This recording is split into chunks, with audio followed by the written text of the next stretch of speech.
네, 안녕하세요. 매일 아침 빠르게 만나는 미국 주식과 테슬라 소식 트라운 TV입니다.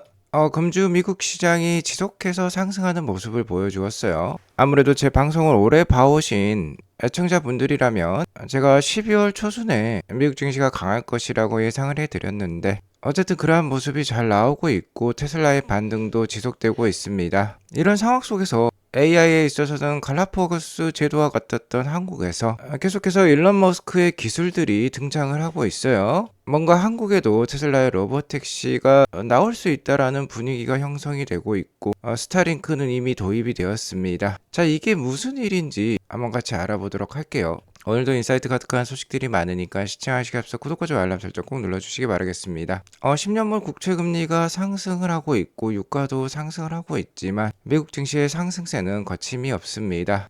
금주에 발표되었던 매크로 지표를 다시 한번 살펴보면 ADP의 민간 비농업 부문 고용 변화는 계속해서 고용 상황이 악화가 되고 있다는 것을 보여주고 있죠. 10월 달에 고용은 42,000건이 증가하는 것으로 나왔지만 금주 발표되었던 11월 달 고용 수치는 32,000건이나 감소하는 모습을 보여주었습니다. 다만 실업수당 청구 건수는 예측치 대비 낮은 수준으로 나왔어요. 신규 고용도 없지만 해고되는 사람들도 그렇게 많지는 않은 것 같습니다. 이러한 모습을 보면 현재 미국 기업들은 적극적으로 AI를 도입하고 있다라고도 볼 수 있을 것 같아요. 아무튼 이러한 상반된 분위기 속에 차주 금리 인하 확률은 아직까지 높은 수준을 유지를 하고 있었는데 차주 FOMC 회의에 강력하게 영향을 미칠 지표가 금요일 날 발표가 되었습니다. 금일장에 발표가 되었어요.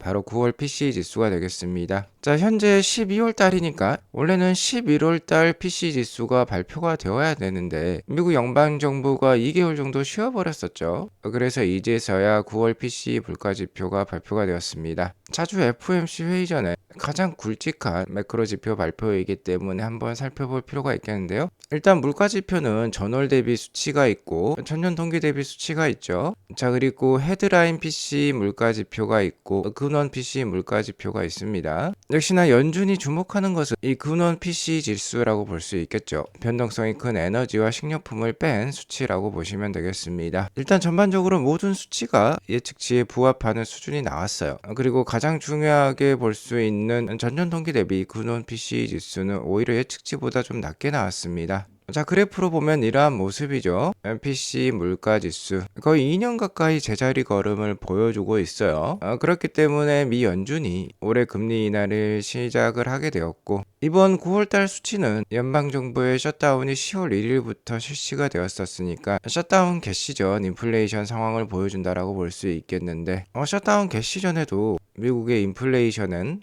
안정적인 모습을 보여주고 있다라고 전문가들은 평가를 하고 있습니다. 자, 아무튼 이에 따라서 차주 FOMC 금리 인하 확률이 지속해서 높은 수준을 유지를 하고 있어요. 금일 PC 지수가 발표가 된 가운데 87.2%의 높은 확률을 계속해서 보여주고 있습니다. 이후 별다른 매크로 지표 발표가 없기 때문에 일단 차주 기준금리 인하는 기정사실화되었다라고도 볼 수 있을 것 같아요. 자, 이에 따라서 오늘 3대 지수 모두 상승하는 모습을 보여주었고요. 최근 주목할 주식으로는 역시나 브로드콤, 구글, 메타 정도를 꼽을 수가 있겠죠. 구글과 브로드콤과 관련해서는 제가 많이 말씀을 드려왔고 메타는 최근 메타버스에 대한 투자를 줄이겠다 이런 식의 발표를 하면서 반등세를 보여주고 있는데 실적 발표 이후에 주가가 굉장히 좋지 않았었죠. 메타가 현재 기술적 반등 흐름이 나오고 있다라고 볼 수 있겠습니다. 어쨌든 워낙 수익성이 좋은 기업이고 계속해서 AI에 거침없는 투자를 하고 있기 때문에 아직까지는 좀 더 유망한 기업이라고 볼 수 있을 것 같아요. 아무튼 지속해서 말씀을 드려왔습니다만 AI 기업들은 이제 시작이고 아직까지 보여줄 것이 많이 남아 있습니다. 그렇기 때문에 나스닥의 반등세를 지속 점쳐왔었는데요. 정확히 말씀드렸던 22,000선에서 반등을 보여주면서 2주 연속 좋은 상승을 보여주고 있습니다. 최근 반등세에 따라서 어느 정도 추가적인 상승세가 기대가 되는 자리라고 볼 수 있겠어요. 다음 주에는 역시나 24,000선에 한번 도전을 해보는 그런 장세가 펼쳐지지 않을까 조심스럽게 예상을 해보도록 하겠습니다. 자, 하지만 어디까지나 이는 저의 뇌피셜일 뿐 증시의 단기적인 움직임을 맞출 수 있는 사람은 없다라고 봐도 과언이 아니겠어요. 하지만 중장기적으로 봤을 때 미국 나스닥에는 전도 유망한 AI 기업들이 몰려 있고 계속해서 파괴적인 혁신을 보여줄 예정이기 때문에 지속 장기 투자하는 것은 바람직하다라고 볼 수 있겠습니다. 자, 그리고 테슬라는 최근 나스닥의 반등세에 큰 힘을 보태고 있죠. 오늘도 0.1% 상승한 455불로 마감을 했습니다. 아무래도 나스닥이 계속해서 신고가를 만들어내는 쪽으로 달려간다라고 하면 테슬라 역시 그러한 모습을 보일 가능성이 높을 것 같아요. 테슬라의 신고가는 488불 정도가 되겠는데 연말에 산타랠리가 펼쳐진다라고 하면 신고가 달성도 한번 기대를 해볼 수 있을 것 같습니다.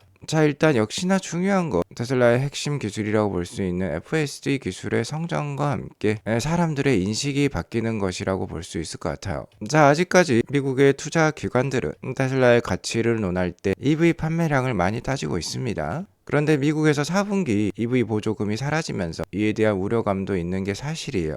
자, 하지만 이 4분기 인도량은 내년 1월 2일이 되어서야 나올 것이고, 만약 그 전에 테슬라 로보택시가 현재 미국에 150대 정도 활동을 하고 있는데 서서히 안전운전자가 제거가 되는 모습이 나온다라고 하면은 다시 한번 테슬라에 대한 인식이 크게 높아지면서 주가가 상승할 수 있는 계기가 될 것 같아요. 자, 그리고 무엇보다도 내년 4월에 사이버캡이 대량 양산이 시작이 된다라고 하면 더 이상 인도량은 큰 의미를 갖지 못할 것입니다. 대신 이 사이버캡을 비롯한 테슬라 로보택시의 플릿 규모가 얼마나 빠른 속도로 성장을 하는지, 그리고 이에 따라서 일반 테슬라 오너들의 FSD 채택률이 어떻게 확산이 되고 있는지 이 정량적 수치가 더 큰 의미를 갖게 될 것 같아요. 특히 테슬라가 사이버캡을 100만 대 이상 판매를 하기 시작한다라고 하면은 정말 더 이상 인도량은 큰 의미를 갖지 못하게 될 것입니다. 만약 사이버캡이 100만 대 이상 빠른 속도로 보급이 된다라고 하면 그때부터는 인도량보다는 역시나 FSD 구독률 그리고 로보택시를 통한 서비스 수익이 훨씬 더 큰 부분을 차지하게 될 거예요. 자, 그러면 무엇보다도 중요한 점이 역시나 FSD 기술의 발전이라고 볼 수 있겠는데요. 다행스러운 점은 월가 역시 테슬라에 대한 시각을 굉장히 긍정적으로 바꾸고 있다라는 게 지금 드러나고 있습니다. 월가에서 가장 유명한 미디어라고 볼 수 있겠죠. 또 월스트리트 저널에서 테슬라 완전 자율주행에 대해서 작은 기적이라고까지 표현을 하게 되었습니다. 그동안 우리가 알아왔던 로이터 통신이라든지 월스트리트 저널이라든지 이런 곳은 테슬라에 대한, 그리고 일론 머스크에 대한 퍼드를 많이 나르는 미디어로 유명했는데요. 역시 뛰어난 기술 앞에는 장사가 없는 것 같습니다. 월스트리트 저널에서 모델 Y의 최신 FSD를 테스트를 했어요. 자, 이 기자 부분은 차를 통제하는 걸 좋아하는 사람이었다라고 합니다. 운전을 즐겼다라고도 볼 수 있겠는데 이번 FSD 체험은 정말 달랐나 봐요. 해방감을 크게 느꼈다라고 합니다. 자, 그리고 이제 FSD가 인간 운전기사보다도 더 나은 존재라고 얘기를 하고 있어요. 그저 조용히 자신감 넘치고 거의 완벽에 가까운 침착함으로 FSD가 달렸다라고 표현을 하고 있습니다. 자동차에서 기대하지 못했던 작은 기적이라고 표현을 하고 있는데, 자, 이건 작은 기적이 아니죠. 정말 큰 기적입니다. 하지만 어쨌든 월스트리트 저널과 같이 레거시 미디어에서 작은 기적이라고 표현을 해준 것, 굉장히 큰 성과라고도 볼 수 있겠어요. 자, 그리고 일론 머스크가 지난 11월 6일 주총 때 FSD의 모니터링을 완화시키겠다, FSD 사용 중에 핸드폰을 사용할 수 있게 하겠다라고 얘기를 했는데요. 자, 이제 FSD 현재 버전이 14.2.1까지 나왔죠. 이러면서 굉장히 완화가 되고 있다라는 게 실제 사실로 드러나고 있습니다. 테슬라 코노믹스, 현재 사이버 트럭을 FSD로 자율주행하는 인플루언서 분이라고 볼 수 있겠는데, 이분이 FSD를 사이버 트럭에서 켜놓은 상태에서 오랫동안 휴대폰을 만졌다라고 해요. 이제 정말 운전자 모니터링이 완화가 되었다라는 것을 느낄 수 있는데요. 일론 머스크가 이렇게 답변을 해주고 있습니다.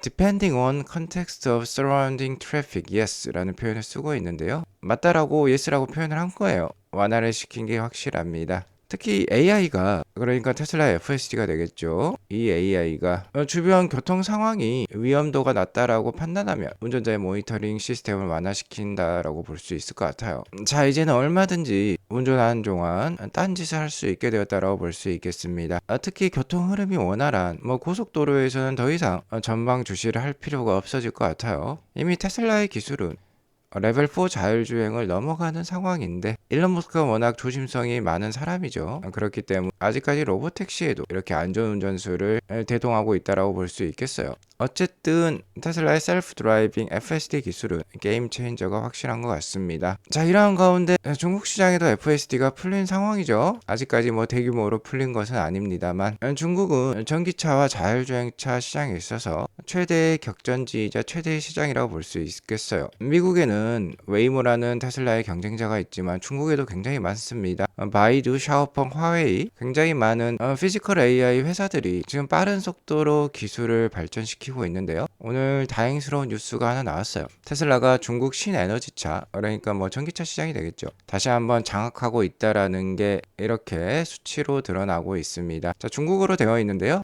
한국어로 번역을 해보면 이러한 점수라고 볼 수 있겠어요. 왼쪽은 판매 서비스 만족도가 되겠습니다. 뭐 쇼룸이라든지 판매 상황 속에서 고객 대응이라든지 이런 것을 테슬라가 잘하고 있다. 1등 점수예요. 그리고 애프터 서비스 만족도도 가장 높은 점수를 보여주고 있습니다. 중국 시장에서 이러한 좋은 평판은 테슬라가 중국 시장에서 자율주행 기술도 잘 보급을 시키게 된다라고 하면 더욱더 만족도가 올라갈 수 있겠다라고 볼 수 있겠죠. 어쨌든 중국 시장에서 계속해서 좋은 경쟁력을 보여야지 테슬라 주가 역시 잘 올라갈 수 있겠다라고 말씀을 드릴 수 있을 것 같아요. 자, 어쨌든 테슬라가 2020년에 뭐 주가가 10배 이상 올랐던 것은 중국의 기가 상하이가 출범을 하면서 모델 Y가 본격적으로 판매가 되었고, 특히 중국 시장에서 굉장히 많은 판매량을 올렸기 때문인데요. 역시나 중국 시장 이렇게 공을 들일 필요가 있을 것 같습니다. 자, 그리고 지금부터는 한국 소식이 되겠는데요. 지난 11월 달에 경주에서 에이펙 회의가 있었고 트럼프가 직접 한국을 방문해서 이재명 대통령과 회담을 하기도 했는데요. 그러면서 극적으로 한국의 FSD도 풀렸고 계속해서 좋은 소식들이 날아오고 있습니다. 한국은 뭔가 뭐 FSD라든지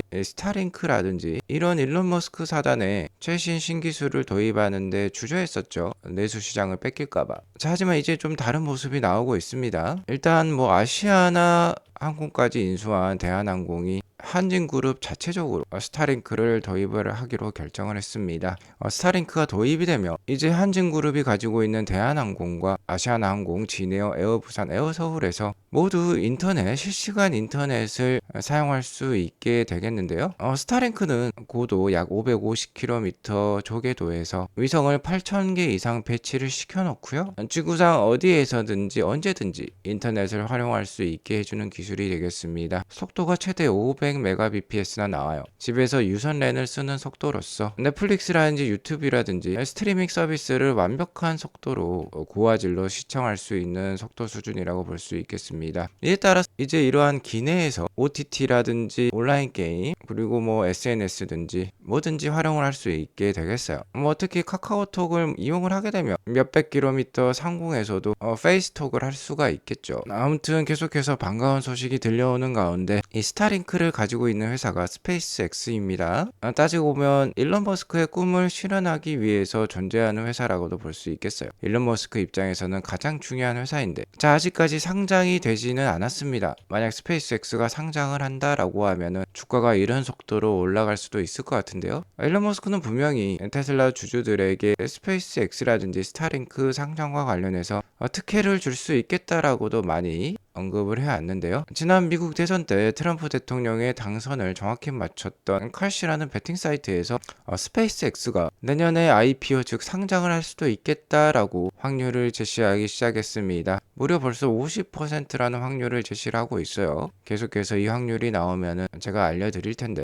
테슬라 투자자 입장에서는 굉장히 반가운 사실이라고 볼 수 있겠습니다. 자, 어쨌든 미래의 세상은 우주 기술에 달려 있어요. 일론 머스크도 그렇고 구글 CEO도 최근 그러한 발언을 했었죠. 미래는 AI 세상이고 AI 세상을 만들어내기 위해서는 데이터 센터의 건설이 필수적인데 데이터 센터가 워낙 전기를 많이 먹고 발열도 많기 때문에 우주 공간의 데이터 센터를 만들어내게 된다라고 하면은 거의 무제한의 에너지를 공급을 받고 발열도 없다라고 얘기를 하고 있죠. 자, 그럴수록 이제 스페이스X는 더욱더 중요한 회사가 되는 겁니다. 우주 공간의 데이터 센터를 만들려면 스페이스X의 로켓 기술이 필수적이에요. 자, 그러니까 스페이스X에 장기 투자하는 건 굉장히 바람직하다라고 볼 수 있겠어요. 그리고 또 하나의 충격적인 소식이 어제 전달이 되었습니다. 자, 물론 아이폰 유저에게만 해당하는 거예요. 하지만 이제 한국에서도 로보택시 앱 다운로드가 가능해졌습니다. 글로벌하게 로보택시 앱이 풀린 것 같아요. 물론 현재 국내에는 로보택시가 돌아다니지 않기 때문에 국내에서 사용은 불가합니다. 하지만 다운로드 할인으로도 받을 수 있다라는 게 뭔가 좋은 암시를 하고 있다라고 볼 수 있겠죠.